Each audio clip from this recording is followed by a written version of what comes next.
sales is the most lucrative skill in the world, period. The problem is most sales advice out there today is outdated, cheesy, and can even keep you from getting the deals that can make all the difference in your career. This is the No BS Sales School, a podcast for entrepreneurs and salespeople who want to master the skill of selling without all the BS. Listen, if you're like me, you hate doing admin crap. Number one, because you're not good at it. And number two, because you know it's taking you away from the stuff that actually makes you money. So why are you doing it? Do what I did. Go to worksby.com right now and let them pair you with a real executive assistant. Once I started working with Cheryl at Worksby, my income went up 40% in 1 month, and my working hours went from 70 down to 40. It's a game changer. Go to worksby.com right now, book a call, and tell them Walker sent you. If you do, you'll get 2 extra hours of service for free as a bonus. So if you're ready to finally stop doing the stuff you hate and focus on the stuff that makes you money, go to worksby.com right now. That's WORXBEE.com. Tell them Walker sent you, and you'll get those 2 free hours. Welcome to the OBS Sales Podcast. I'm your host, Walker McKay. Today, I think I have my most famous guest to date, James Muir. Maybe isn't saying much.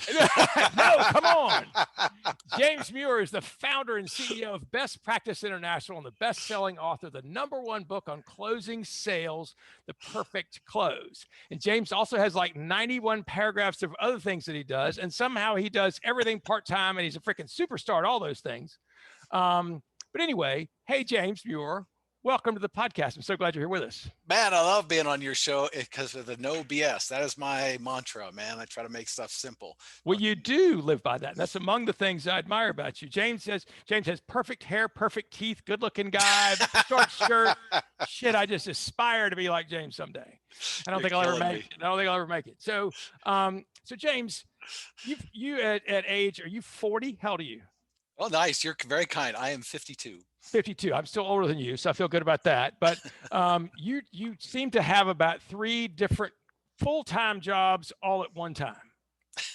Tell me those 2 or 3 things? Just share with the audience that, and I'm going to ask you how you got there. So I'm a chief revenue officer for a holding company called Il Cavalieri, and that has several companies under it. And so my main function there is to be as a sales leader for those different companies. So we have sales forces and all of that. And then on my Fridays, which is today, I get to that's where I do my side hustle, which is writing books and public speaking in that. And anyway, I enjoy that. I love it. I knew I'll be honest, for anybody who's on here as a salesperson. When you're a salesperson, I always aspired to be that. I thought, hey, I'm going to go and I'm going to write a book. I'm going to make $1 million. And right. And then when I met a lot of authors, what you find out is they don't make nearly as much money as you think that they make. That's what the short story of that. And so I just continued. I decided I didn't stop wanting to do that, but I continued in my roles as a sales leader, and I have up to this point. Continue to do that, but to scratch my itch, about 20% of my time I do this because I really do love it. I really like the interaction with salespeople. I like turning the light bulb on for folks. I get a lot of satisfaction out of that, and so now I get to spend a little bit of that time, opening that up to the public. And of course, I always do that with my own teams. How many people overall? How many salespeople report to you now? No, it varies, but on the high side, maybe about 100. Holy total. Shit. And no gray hair, ladies and gentlemen, not a single gray hair. A little on the side. Okay. All right, there we go. There we go. So James, take a couple of minutes and tell us how you got to this place. What's your story? So you'll laugh at this, but I'm an accidental salesperson. I did not intend to be a salesperson.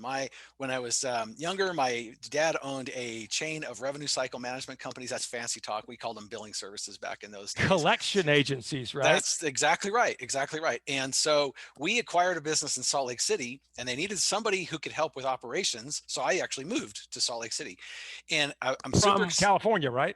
No, Idaho, for God's sake. Okay. All right. Yeah, okay. So nothing going on in Idaho. So anyway, but I was super excited because I'd always wanted to manage my own office. And I had some cool ideas, things I wanted to innovate. And it always bugged me that the people in Idaho, we had 3 offices in Idaho, actually. They always kind of just assumed I was some kind of mediocre guy. And I got my job because my dad was the boss, right? So deep down, I kind of wanted to beat them and prove to them that I was a good manager, right? How old were you at this time? That is a great question. This would be in the 80s. So I don't know. Early 20s. Early 20s. Yeah, early 20s.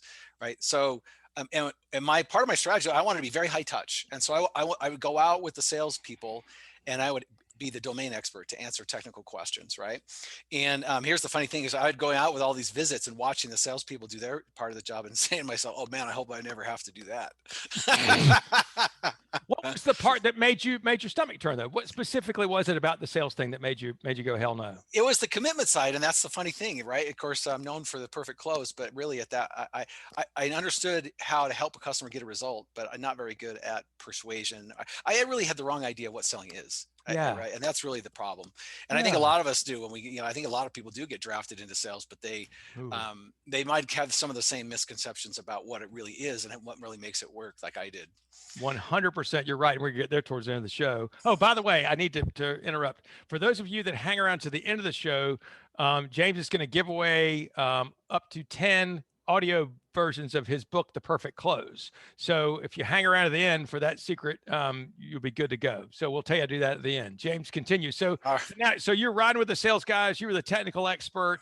You said, I don't really want to be in sales. I don't understand this. So what happened next? Well, so about a year into it, our top salesperson that we had acquired from the other business left the company and took about half the clients with him. Holy right. shit. And that was totally devastating to that office and our business, actually. And so after a couple of months, my dad comes to me and says, hey, we need you to be in sales or this branch is going to die. Right. And people are going to lose their jobs and clients are going to get orphaned and like, so no pressure. Right. Yeah, no pressure. Don't screw this up. Everybody's counting on you, Jay. Yeah. Yeah. Basically you got to be in sales. We're going to lose everything. Right. So let me stop for a second too. This is what typically happens, right? Somebody says you need to go sell as if it was just an automatic thing, like go breathe. Yeah, exactly. You need to go, which is what people do. Oh, just need to go sell, right? Go sell. Yeah. Well, you've been out with him, right? So you've seen it. So you must know how to do it, right? Yeah. Okay. So anyway, but I thought if I'm going to do this, I'm going to go all in, right? So, in the most macho persona I could, I told him I would go make it happen, right? But I'll be honest with you, inside I was freaking petrified. And I remember thinking back to those times, when I went with the sales team and said, man, I hope I never have to do that. And now here I am doing exactly the thing I didn't have to do, right? Yeah. But what I told myself is I can learn it. Right. I can teach myself to be a great salesperson. Right. And I really did want to save my dad's business and keep it from failing. So but I felt at the same time, I felt like I was giving up my chance to prove myself as a manager. Right. So I remember being disappointed. And the really sucky thing, which is later, he hired someone while I was the salesperson struggling to be that person. And I'm like, now the door's closed. Now I'm hosed. It's either sink or swim as a salesperson because the reason I came here to Salt Lake City is gone, right? But yeah, anyway, so I got a territory and all my first meetings, I was completely clueless. I mean, I knew the business, but I didn't know jack ola about how to sell. And I really couldn't present really to save my life, right? I knew the business, but I didn't really know how to communicate very good. Yes. So I did end up asking a lot of questions. And ironically, that actually turned out to be way better, I learned, but that's a story for another day. But all this is accidental. It is. You're falling into it and trying to learn while you're sinking or swimming, right? And so I'm able to get meetings, and I'm just tugging away as best I can. And that's when my dad says, "Oh, I got another person to do this job." And I'm like, "Oh my gosh, here I am!" Shit. And all these people in the other offices were like, "See, I knew it. He's gonna fail. It was all just nepotism, right?" Yeah. And so anyway, So I kind of tightened my belt and said, "Hey, I can learn this," but about another 4 months or so into that, I'm getting meetings, but nothing's closing. And I lost 3 really important deals. And one of them was a key account we'd already had. And so honestly, life was really sucking at that moment. And literally everybody I talked to for about 2 weeks was just really, I don't even say how to say it. They were just complete a-holes, to be honest. Yeah, right. Yeah, that's a way to say it. Yeah. I was just at rock bottom. I'd had it. I was ready to throw in the towel. I was making way less money. Since a big portion of my income was supposed to be commissions, right? And that wasn't happening. And so, and in fact, I even bought a brand new car right before all this had happened, right? So I had this big Of course. obligation that I had to meet, right? And so my pipeline's totally bloated and nothing's crossing the finish line. And it was just, and I was working super long hours. Anyway, I had no life, right? And so I was at rock bottom, and here I was thinking I was hot stuff, and now I'm just really struggling. And so I didn't want to, but I went to my dad and I said, "Man, I don't think I'm cut out for this. I'm just totally failing miserably." People What are kind of taking relationship did you have with your dad? Was it one good. that you could go Yeah, do my that? dad's a very cool person, right? Yeah, So, no and in doubt. fact, he told me some good stuff right here that's probably worth you mentioning. Is um, what he said, don't take this personally, James, when those people are like that. He goes, initially, some people don't even see you as a person Yes. when Wasn't you that get in amazing? sales, right? And he goes, let me give you some advice. Don't try to get your emotional needs met in At sales. work. Yep. He says you can get your financial needs met, you can get your professional needs met, but don't try to get your emotional needs met at work. He goes, Which would be love, acceptance, means you get your power trip, any of that kind of stuff are your emotional needs, right? So, and ex- don't do that in sales. Yeah, yeah. And he said, hey, there are going to be times where you're going to make a huge difference for a client and they're going to thank you profusely and it's going to be emotionally very satisfying. But if you count on getting your emotional needs met in sales, you're going to end up riding this crazy emotional roller coaster Yep. where you're up and down all the time. So you can get your unconditional love from me, he said, or from a family, right? And from friends. But if you don't, you're going to end up, in this emotional roller coaster your whole life. And some guys never get off of that, right? That is so true. Yeah, and so that's some good advice that he gave me, right? And it's made a pretty big difference in me and my life and my happiness in selling, right? So, yeah, usually I have found, and this is my personal experience, when people don't buy stuff, it's usually something other than you anyway. It's really, Yeah. yeah, it's not. There are times when you cause it to to fail, but in most cases there's other dimensions. And a lot of times when they buy, it's not because of you either. We just take credit for those and we get pissed off about the other No ones. doubt, You right? know, All shit. the hot shot guys take Yeah. take credit for Oh, everything, whether it I did was that. them or not. Yeah, That's exactly. bullshit, right? Yeah. So anyway, I picked myself up from rock bottom and I started to realize that, what I was doing, and I wanted to analyze it in the same way that I would analyze a business, right? I analyze their collections processes, right? And the most obvious thing that I realized is that my pipeline's completely bloated. So I had a lot of opportunities, but none of them were getting across the finish line, right? They're all just sitting there stagnating. And so I faced facts and admitted that I had a closing problem. And so I started gathering everything I could on how to close sales. And you want to know what I found? What'd you find? Nothing. Most of it is awful. Most of it is horrible, Yes. right? And when I say horrible, I mean I'm being kind of nice there. I would say that 99% of the closes being taught out there are totally manipulative and will actually backfire on you. Make you look like an idiot. Yes, and I say that from experience, right? But back then Yes. I was clueless. So here I'm reading these books and thinking, "Oh, that's pure genius. I'm going to try this." And I The would go out. alternative event close or the Oh, impending whatever close or the let me just whatever. I'll share a couple with you, man. This will blow Please. your mind, right? So there's there's clients would often ask me, hey, can you do this? Do you have this capability or that thing, right? And there's this one of these closes is called the sharp angle close, right? All these manipulative closes have names, Yes. right? And so what you're supposed to say when they say, hey, can you do this, you're supposed to say, well, would you buy it if you could? Right. Right. And oh man, I got to tell you, I tried that a bunch of times, and every single Oh, time you could literally see the vision, visually the erosion of goodwill on their faces. It never worked, not even once. Really oh, bad advice on that, right? yeah. So, and think about how, like, just to analyze that one close, think how horrible this is. You've got a genuinely interested person asking an honest question about your capability, and instead, what do? You turn around and try to trap them, right? Yeah. Anyway, it's The just insulting. aggressive trap is what most of this shit is. It's terrible. It is. It's bad. Okay. So anyway, so I'm sure you've heard the assumptive close, and then you just met the alternate. You just mentioned the alternate close choice. So I remember learning about both of these around the same time, right? And by the way, they can both work under certain circumstances. Yes. Okay.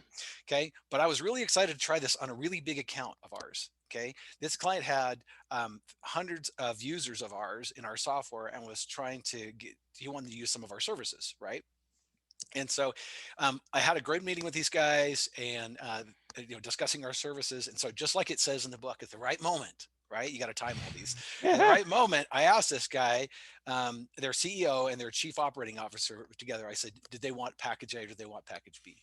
Okay, of which, of course, that's alternate choice closed. So they're Yes. both loaded. They're buying me either way, right? Yes. Okay. And so, oh man, when the CEO, we were at dinner and the CEO heard this, it was like he was thunderstruck. And it was like I had defiled his meal or something, because he pushed away from the table And he goes, and he looks at me very straight in the eye, and he goes, and pointing me at me, he goes, if you think that just because we use your software that you're going to win this business, you are dead wrong. We have a lot riding on this, and I'm going to bring in at least 3 other vendors. And the way he said three was like he's spitting at me Defiling your on meeting. this. Yes, exactly. Right. And so he goes, don't assume that just because we're using your software, we're going to pick your service. I'm like, ouch. And you know what? He didn't pick my service. Wow. I whizzed him off, and we were the best choice by far the best choice, right? But because I whizzed him off so bad trying to use that close, he ended up picking somebody else. Actually, he wasn't served and I wasn't served. It was right. Everybody lost. Yeah, it was bad. And so that's how I learned the alternate choice close. That works when you're selling a large or a medium drink. Yes, right? When you're selling low ticket items, but it doesn't Right. work when you're selling things that are worth hundreds of thousands. Regular of or dollars. supersize. Yeah, Right? yeah, exactly. Right. So, I mean, I could tell you a dozen other stories like that, but anyway, that's how I learned the hard way the things that work and didn't work. And so I'd gone months with zero sales, right? Everybody in the office is totally uptight. And then I met with this one clinic, and the money wasn't coming in. They were really hurting, and I was trying my best to do a really good discovery with these guys, because they had high staff turnover, they actually didn't even know enough about their own business to give me good answers. And so it was literally impossible to tell them what was wrong. And since we couldn't figure out what was wrong, it's pretty hard to tell them how I'm going to make it better, right? So we're stuck. And what made it actually worse is that they'd already been burned in the past by another service. Of And course. so we just weren't getting anywhere because they were jaded, right? So finally, out of frustration, I just blurted out this. I said, look, does it make sense for me to look through your finances and your receivables and figure out what's actually happening? Right. So basically, I was offering to do an audit for them. Yeah. And you know what? They said yes. Right. And now it did take a while, but long story short, I did figure out what they were doing wrong, and I explained how our systems could help prevent the mistakes that they were making in the past from ever happening again. And they became a client, right? So I'm super excited because this is a really critical moment, right? I ran back to the office, told everybody. Honestly, it probably saved that one account. Probably saved our company. We were just about dead. Wow. And so it was quite a while later I got to thinking about why this client moved forward when all the other ones that I had been talking to hadn't moved forward, right? Yep. I mean, and that wasn't the assessment, because I'd offered assessments in times past, right? And people weren't taking me up on it. And it wasn't that the client had urgent needs, because I talked to clients all the time that were financially in dire straits, right? Yes. And so it had to be the way I asked, right? And so I got to thinking about it, right? But was it really? I mean, I didn't even really close, right? No. And which so is the best kind. Yeah, well, that's the funny thing. And so I tried all these different closes and books, and always with bad results. And then I realized it was just that phrase, does it make sense? Right.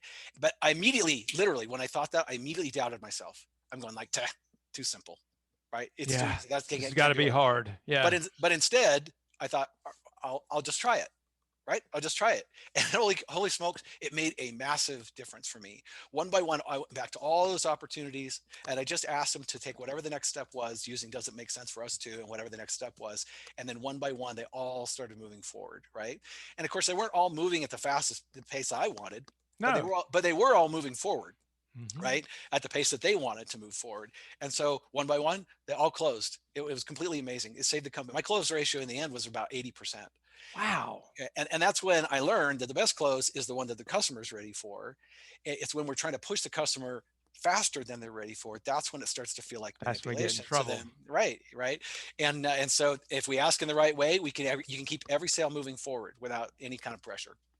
So I'm impressed with a couple of things. One was that you had the number one, I guess it could be self-awareness, and the also responsibility that you that it was something that you were doing.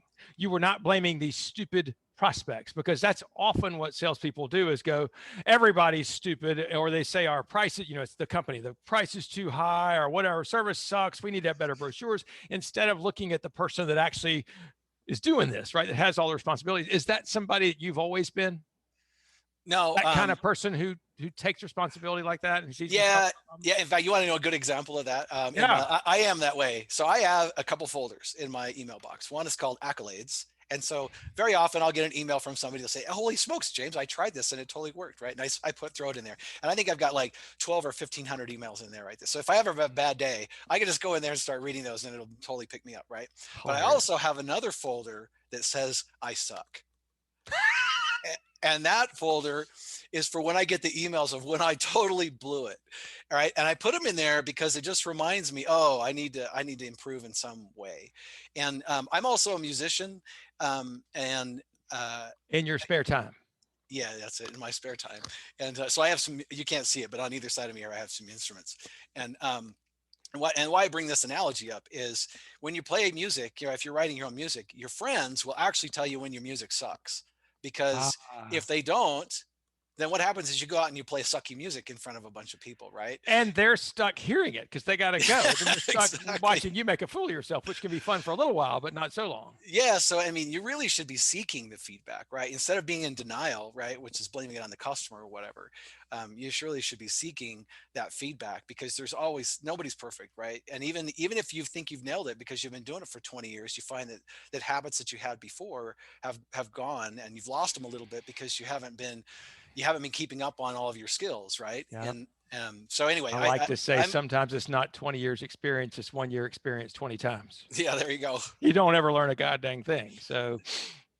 All right. So you got your two files, you keep your accolades and I suck things together. Do you look through those ever? I mean, when I have a bad day, I might look at the accolades one, yeah, right? But anyway, for anybody that's in the space where they're doing services and they get stuff from clients that are accolades, those are your testimonials, guys. You should be saving those. They're pure gold, because 100%. a customer saying something good about you on any given day is 100 times more valuable than you saying it about yourself. 100%. So So there's got to be more to the perfect close than to say, does it make sense? yeah, well, let's Because share there are that two with. questions. Yeah, correct. There's two. But now maybe before we share the two questions, we should say that, before you go into any meeting, you might want to give a little thought about what you're hoping is going to happen. 100%. As Okay. a professional, you need to know what happens next, and you have to know what your prospect thinks happens next. Yeah, exactly. Right. So, and what I would recommend is that you have an ideal advance and a couple of alternative advances in case your audience hasn't heard those terms before. A guy named Neil Rackham, I would call him the patron saint of all of scientific selling. He conducted the Yes. largest study of face-to-face sales interactions ever done. It was 35,000 face-to-face sales interactions. And what he learned, actually, we learned a ton of stuff. You can read about it in a book called Spin Selling. Spin's an acronym. Right. It's not about Spinning. persuasion. It's not Yeah. that. But anyway, and we learned a lot of really valuable stuff. But one of the things that Neil Rackham coined is the phrase in advance. And the reason he had to coin this is because he learned that in 9 out of 10 sales interactions, you don't get a win or lose. That's not what's happening in 9 out of 10 sales interactions. What you get is either an advance, where the sale moves forward in a little way, so there's a little progress, Yep. or you get what he called a continuation. And a continuation is a situation where the sale is going to continue, but it really made no progress at all. Got it. Right. Yep. Okay. All right. So with that backdrop, before you go into your encounter, you should have an ideal advance. What's the best thing that could happen as a result of this meeting? And then you need to have a couple of alternatives, maybe fallbacks, right? Just in case this ideal one that you think is realistic isn't to the customer for some reason. Correct. I Maybe you call those judged it ideal wrong. outcomes versus okay outcomes. So yeah, we're on the same Perfect. page. Yes. Perfect. Yeah, we're on the same page. Okay. So now that you've got your ideal outcome and your two other outcomes, we're just going to use those outcomes that you planned and in the X part of the question. So the first question, the perfect close, is, does it make sense for us to X? Okay. And X is our ideal. So let's just say I'm a consultant and I do assessments. I'd say, hey, does it make sense for us to schedule an assessment to see what your best options are? Right. So the X is the assessment. Okay. Now, this is the simple version, but there's only two things they can say. They're going to say yes, or they're going to say no. Right. If they say yes, great. You just got you got your advance with just one question.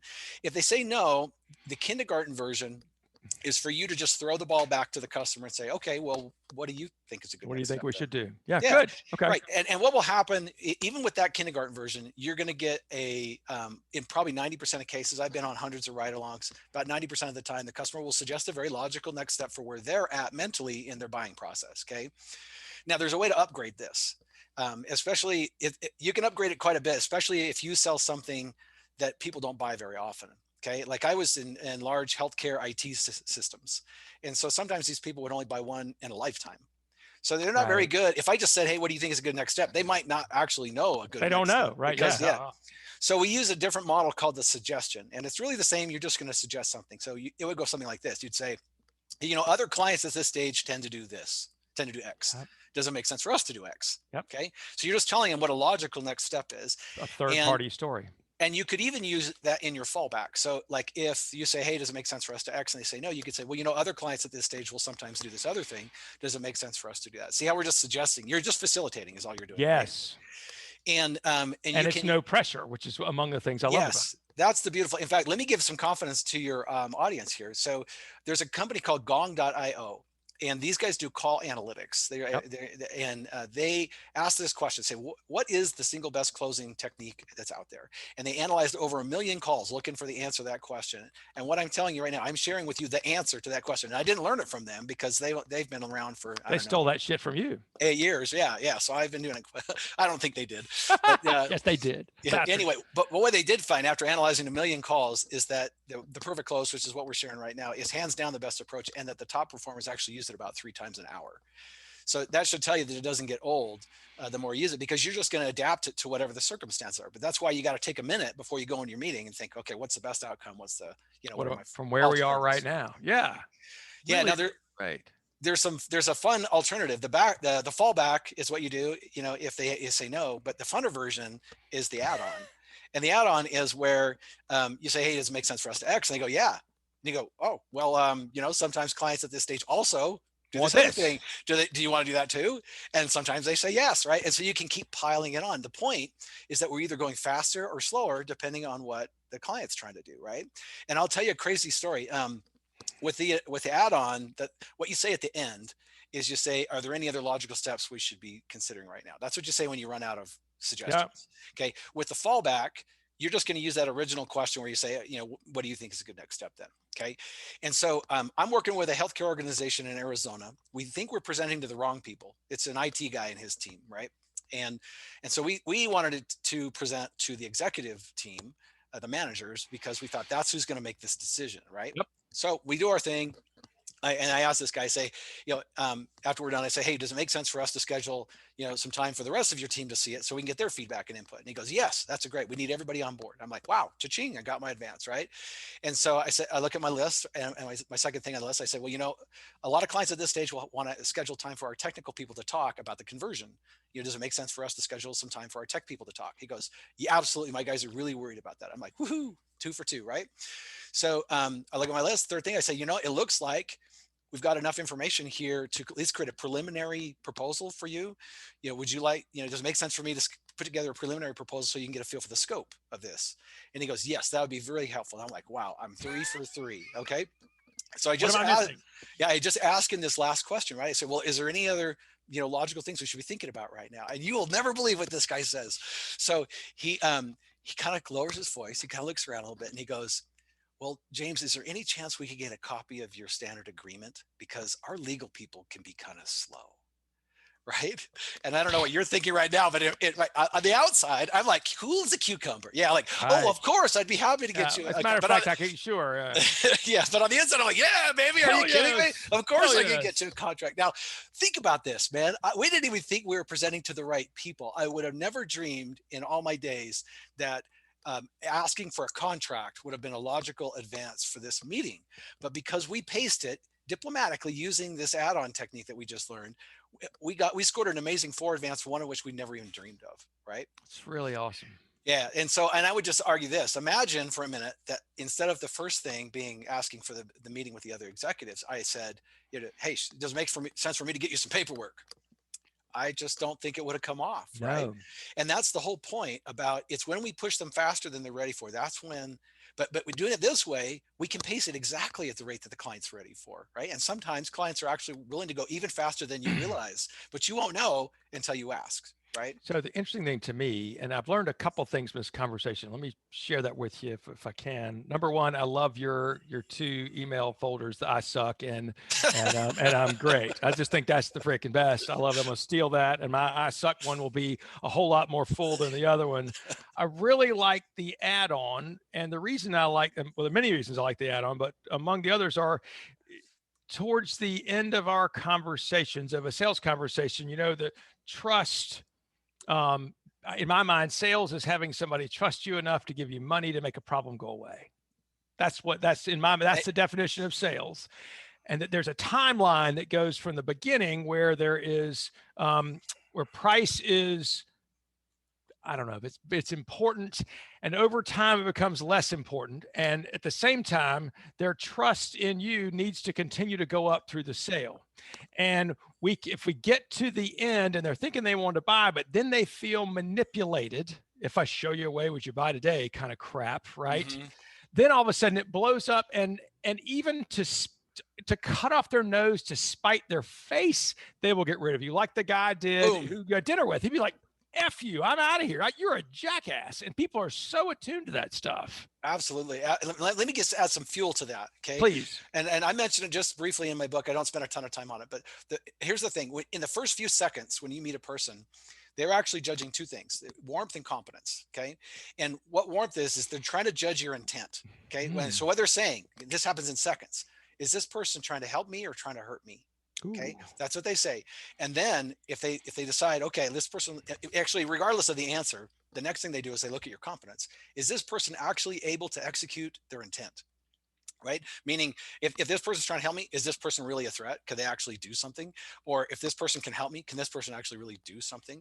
And here's the thing that you just said that makes such a big difference that so many salespeople get wrong. Okay, is that most sales professionals think that if they win the competence game, that they win the sale. Right. If I just prove that I'm the best, they have to buy me because I'm the best. I got a news flash for you. That is dead wrong.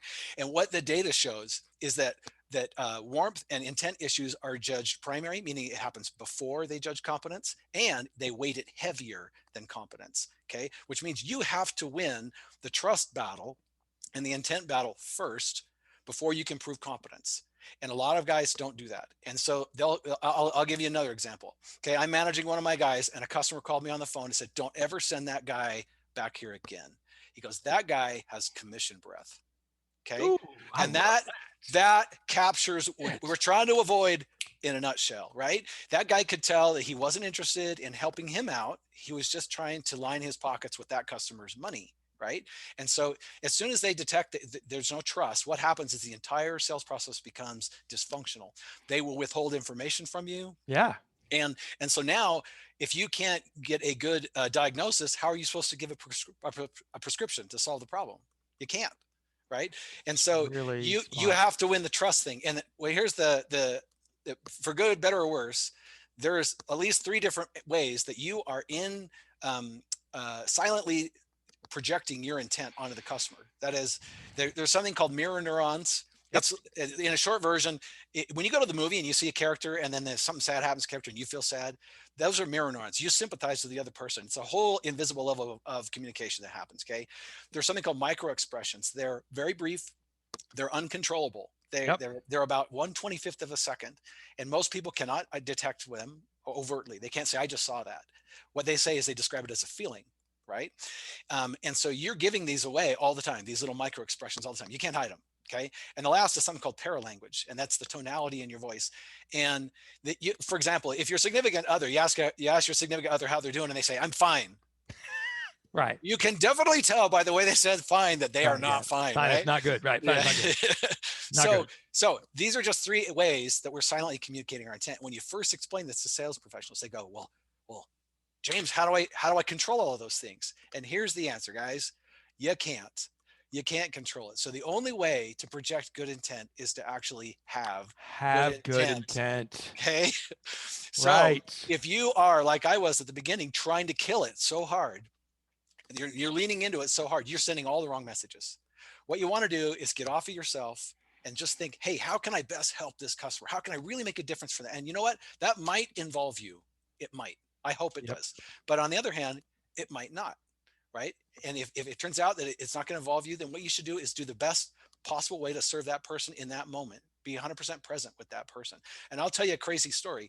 So I'm working at this again in Arizona, but I'm working with this lady. It's a small clinic. Our solution was complete overkill for what they were trying to do. And so I said, hey, you know what? I think you'd really be better served looking at one of these other solutions. Okay. And I gave her two of my competitors. okay, including their people who to call, right? And I didn't think any more of it. I never really met her again after that. Yeah. Okay. And then 2 years later, I ended up working with Banner Health Systems in Arizona, and they're one of the largest healthcare systems in the West. Okay, all over states. And I'm working with Glenn Edwards, and we ended up doing a $5 million deal, and then we did another $5 million deal. Okay, so the lifetime value of this customer was about 10 million bucks. Okay, one day I get to talking to him, and I said, "Hey, Glenn, why did you call us to begin with? Why did you call us?" And he goes, "Oh, so and so, and it was this lady at this other clinic told me that I should call you guys." And I'm like, "Are you kidding Holy me?" cow. And so here, there's an important nuance here, right? We all understand reciprocity, but you do the right thing because it's the right thing. Okay. And it will come back to you. And you don't go in and do it because you hope, hey, I hope 2 years later, this lady No. recommends me Right. to Glenn Right. Edwards Yeah, at yeah, Banner yeah, Health right. Systems, right? Yeah, yeah. But the point is if you go into every sales situation, tabula rasa, blank slate, what's the best way I can help and serve this person without leaning into it? Maybe it's going to involve you, maybe it's not. You will be projecting all the right messages. And then that trust factor, that where that curve goes up, like you were talking about, right? Well, the price then issue goes down because once they trust you, literally, I'm sure you've experienced this. You'll get to points with a client where they're trusting you so much, they're forgetting to dot I's and cross T's on important things about the deal because they trust you so much that they know you'll take care of it. Now that is great trust indeed, and you have to use that with great care, right? You don't Yes. Because ever you can want to blow it. betray that. Yes. But if you do take care of those people, I'm telling you, over the course of your career, you'll sell the same people 3-4 times, right? Because at least in my industry, an administrator might go to another clinic, and then 100%. they might buy it again, and they might go to another clinic, and they might buy it again, right? Here's And what I'll guarantee you is if you do the opposite and you burn somebody or you blow up, you get your emotional needs met and you blow up or whatever, you screw something up, I guarantee you that person will get promoted to another position at another company that you go call on, and you'll walk in the door and they'll go, "Gotcha. You're out of yeah, here. You're done or, again." Right. Because or, they or always even want to. worse, they go into your client. They go into Oh, your right. client, but now they're the executive, and they're Yeah. like, "I know Boom. these guys suck. Suck. We're replacing this." They suck. Yeah, That's exactly absolutely. right. And All so, right. there's a simple answer to all this, and that is being a better person will actually make you a better salesperson, God. right? And so, Preach you it, James. Preach don't it, have to baby. lean into it so much. You just relax, try to help the customer. And once you realize that, I'm telling you, I've got data. It shows this approach, not just the close, but just being authentic. It actually sells more than trying to manipulate a person. So, and then it's so much more enjoyable, right? So Yes. not only will you sell more, you'll have happy customers, but you'll enjoy the whole process while you're at it. Which is why I don't like teaching people scripts, because what I want you to do is go in there and be your no BS means go be yourself and just shut up. Go Yeah, be be yourself, on. but don't talk so damn much. Ask questions, pull out people's opinions, and then see if it makes sense, right? Because a lot of them, they're not ready. So, hey, James, this has been so much fun. Really super fun. Can you tell people how they could get in touch with you? Yeah, the best way is the website. It's puremuir.com. It's PUREMUIR.com. And there's a bunch of resources there that, like a bunch of the stuff we talked about. I used to have a dozen separate downloads. I just put them all into one huge super bundle now. And you just Smart. one download, you get them all. And so it has all the models of the perfect close and everything. It's got the first 3 chapters of the book, all that. So you'll know for sure whether it's for you or not after you download that pack. Perfect. I promise. So tell me now, let's tell the folks how that they can get the free copy of your book. Tell them what they need to do, the No BS sales team. Yeah. So what I'll do is let's have them go on LinkedIn. Okay. And you need to post that you listen to the No BS podcast where we were talking, right? Tell us what what your biggest insight was. And then of course, you need to tag Walker and I. Yep. Okay. Or we won't see it and we won't know to send you anything. Okay. Okay. Right. And then use the hashtag no BS and use the hashtag perfect close. Okay. And then we'll see it. If it turns out for some reason, because I do get a lot of messages, you can direct message me also in LinkedIn in the messenger, and I'll see it for sure. Okay. Yep. And say, hey, you owe me a book, James. And what I'll do is I will send you a link to download the Audible version of the perfect close. The whole book, not just the 3 chapters, but the whole thing. You'll have the whole enchilada at that point. Yep. James, super helpful. You're a great guy. It's been a real pleasure to have you on the show. No BS Sales Team, I hope you've enjoyed this. Please do go to LinkedIn and post that you listened and what you learned. Put the hashtag No BS and perfect close, hashtag perfect close, and tag James and me in it, and we will get you a copy of the book, The Perfect Close. No BS sales team. If you've got questions, you got stuff you're struggling with your sales career or with your sales team, and you're trying to figure out how to do this, pick up the phone and call me or set an appointment. Walker at walkermckay.com, email, or go to my website, walkermckay.com. James, thank you, my friend. I appreciate you. It's been super fun. Yeah, that was the first time I ever shared that story. So thanks for having me on. It was great. Cool. Perfect.